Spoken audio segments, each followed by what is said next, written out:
Assalamualaikum warahmatullahi wabarakatuh.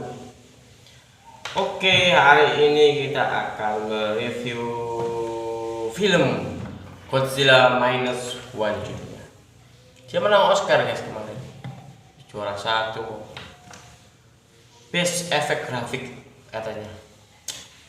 Kita coba aja lihatnya. Oke, let's go. Serem guys, kalian harus lihat Godzilla Minus One. Oke. 3, 2, 1, go. Ini adalah film Godzilla terbaik yang pernah Kutu Film tonton saat ini. Plotnya sederhana namun diceritakan secara rapi, visual efeknya luar biasa. Sampai-sampai Kutu Film beberapa kali tercengang dan sulit membedakan antara visual praktikal efek sama CGI. Gak aneh kalau film ini dapat Oscar. And the Oscar goes to Godzilla.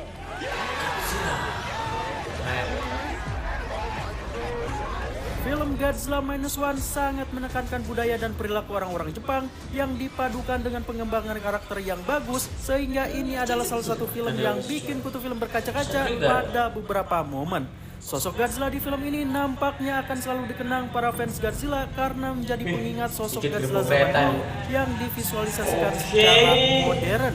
Godzilla-nya mengerikan dan powerful. Gitu. Masih banyak sekali hal yang ingin Kutu Film sampaikan setelah menonton film Godzilla Minus One untuk pertama kalinya ini. Sehingga Kutu Film akan spoiler di video kali ini guys. Jadi ini dari review dan impresi pertama Kutu Film setelah menonton Godzilla Minus One. Setelah penantian selama 7 bulan lamanya, sejak penayangan perdana 3 November 2023, akhirnya Kutu Film bisa merasakan megahnya film yang kemarin mendapat piala Oscar kategori Best Visual Effect ini guys. Kutu Film benar-benar bersabar dikala banyak sekali bocoran versi buriknya di internet. Sampai akhirnya tanggal 1 Mei kemarin, Toho benar-benar merilis film Godzilla Minus One versi digital dengan format Blu-ray. Sehingga Kutu Film benar-benar tahu alasan kenapa film ini bisa sampai meraih Best Visual Effect di Oscar. Karena di film ini kita disajikan dengan sosok Godzilla dan lingkungan yang realistis. Sosok Godzilla yang kita lihat di film ini benar-benar digambarkan serealistis mungkin dengan detail-detail yang luar biasa. Bahkan pada beberapa shot di Kutu Film gak bisa membedakan mana CGI mana yang practical effect. Contohnya adegan kapal pengambil ranjau yang dikejar Godzilla ini guys. Godzilla-nya benar-benar terlihat realistis. Kalau lautan dan kapalnya sih ini sudah jelas mereka benar-benar syuting di lautan lepas. Tapi untuk Godzilla-nya, walaupun Kutu Film tahu bahwa Godzilla pada adegan ini kebanyakan adalah CGI, tapi visualnya benar-benar realistis. Detailnya luar biasa. Interaksi tubuh Godzilla dengan air laut ini benar-benar realistis mampus.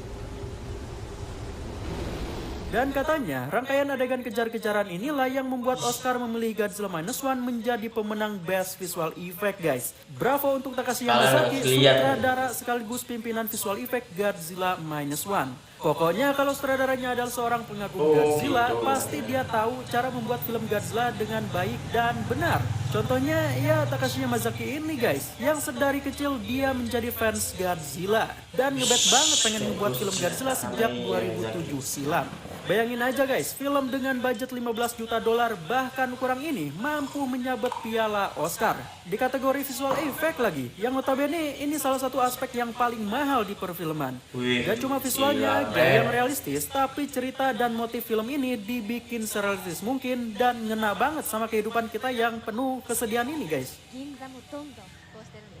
Jadi, sifat dan keadaan karakter utama Koichi Shigeshima yang diperankan oleh Ryunosuke Kamiki menjadi kunci cerita di film ini kenapa dia ingin sekali membunuh Godzilla. Shigeshima adalah pilot kamikaze alias pilot bunuh diri yang berani menampakkan dirinya ke kampung halamannya di Tokyo ketika Tokyo sudah porak-poranda akibat serangan bom api yang dilancarkan Amerika Serikat di tahun 1945.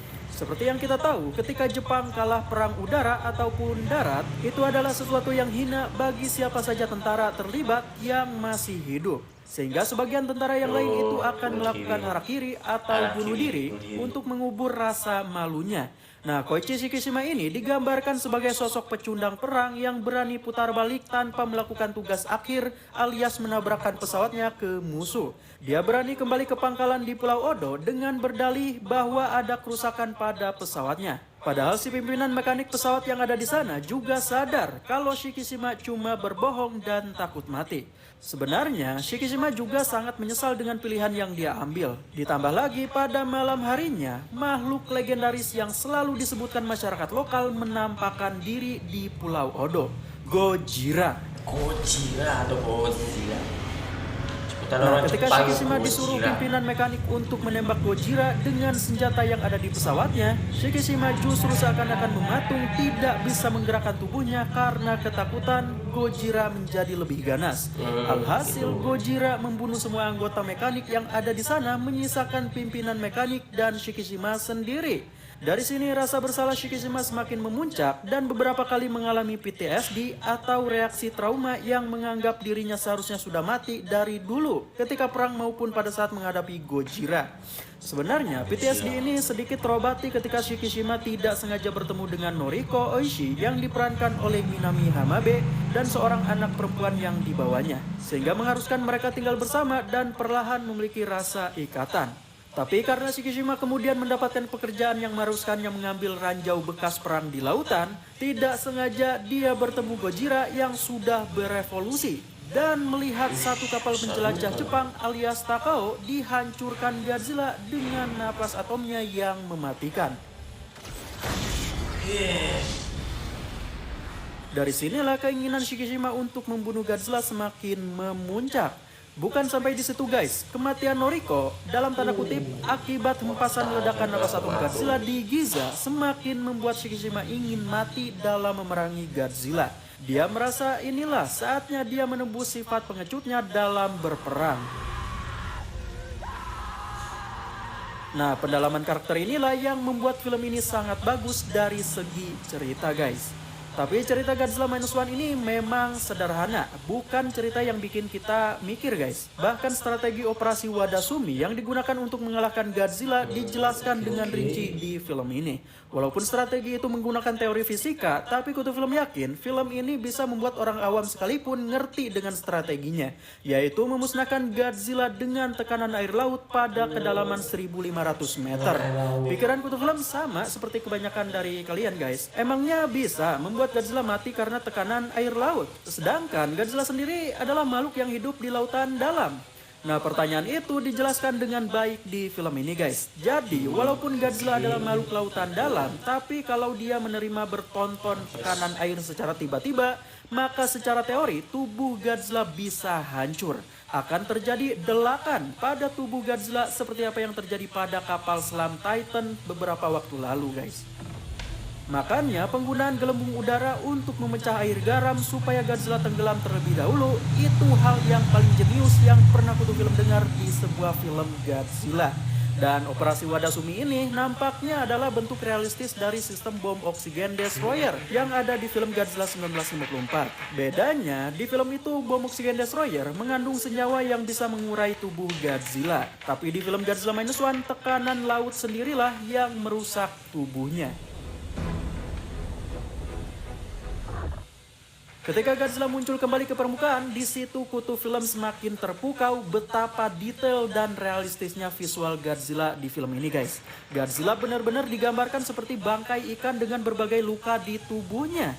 Bercak putih menyelimuti tubuhnya, hingga matanya yang berubah menjadi putih persis seperti apa yang terjadi pada ikan jika dia sakit atau mati. Film ini memang tidak terlalu banyak menunjukkan sosok Godzilla-nya, seluruh durasinya lebih banyak menunjukkan sosok Koichi Shikishima. Tapi setiap kali Godzilla muncul, di situ pasti ada peristiwa yang membuat Kutu Film mengagumi film ini guys. Nih guys ya, Godzilla cuman jalan aja, itu adalah hal yang mengagumkan di film ini. Kalian bisa merasakan kerusakan yang dibuatnya.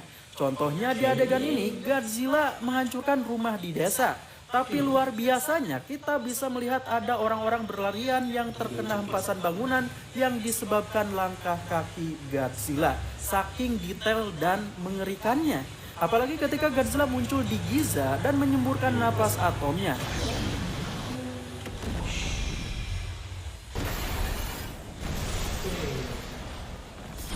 Itu adalah momen di mana kita bisa merasakan betapa dahsyatnya ledakan yang ditimbulkan napas atom Godzilla kali ini. Gelombang atom yang kembali berbalik arah sekali lagi menunjukkan betapa realistisnya film ini layaknya gelombang balik dari bom nuklir di dunia nyata.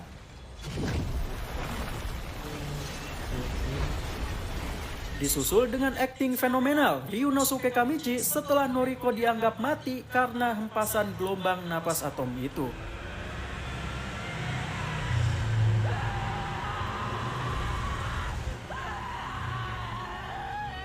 Background musik atau scoring di film ini horor guys. Komposer Naoki Sato mampu membuat Godzilla terlihat mengerikan dengan musik-musiknya yang mencekam. Selain itu, penempatan soundtrack asli Godzilla Toho membuat kutu film beberapa kali berkaca-kaca. Sejauh ini kekurangan film ini ada dua. Yang pertama ada peristiwa kematian Noriko. Nah harusnya dengan jarak segitu dan dampak kehancuran napas atom sedahsyat itu, kedua tokoh ini harusnya mati guys. Sekalipun Noriko sudah mendorong Shikishima. Ya ini agak gak make sense dikala aspek-aspek lain dibuat serealistis mungkin. Dan kekurangan kedua yaitu durasi kemunculan Godzilla yang hanya 11 menit dari keseluruhan film yang berdurasi 2 jam 5 menit. Bagi sebagian fans ini menjadi kekurangan terbesar film ini. Tapi bagi kutu film sendiri, konsep film ini memang tidak memerlukan penampakan Godzilla banyak-banyak. Karena film ini berusaha agar kita lebih peduli terhadap tokoh manusianya. Apalagi seperti yang kutu film bilang, setiap kali Godzilla muncul selalu ada kesan mengagumkan walaupun kemunculannya singkat.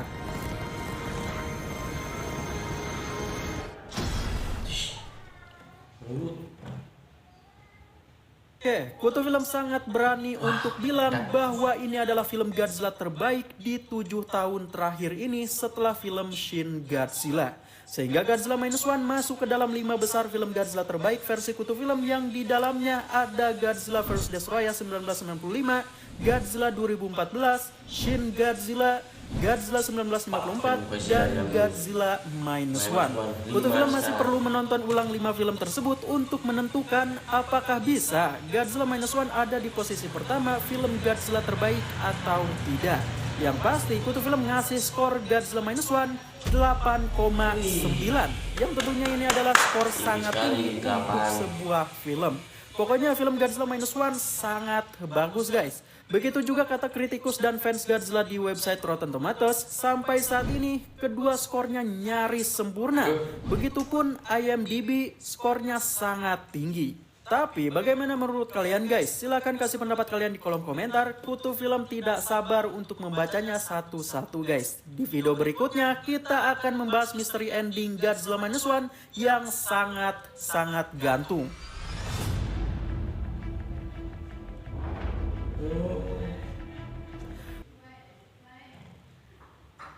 Wah, gila Godzilla Minus One. Kalian harus nonton guys, nonton pasti wajib bagus ya. Oke, segitu ya reviewnya. Nanti ada kalau film bagus lagi kita akan cek lagi di mana terbaik film-film terbaru. Salam movie terbaik. Jangan lupa subscribe. Assalamualaikum. Oke.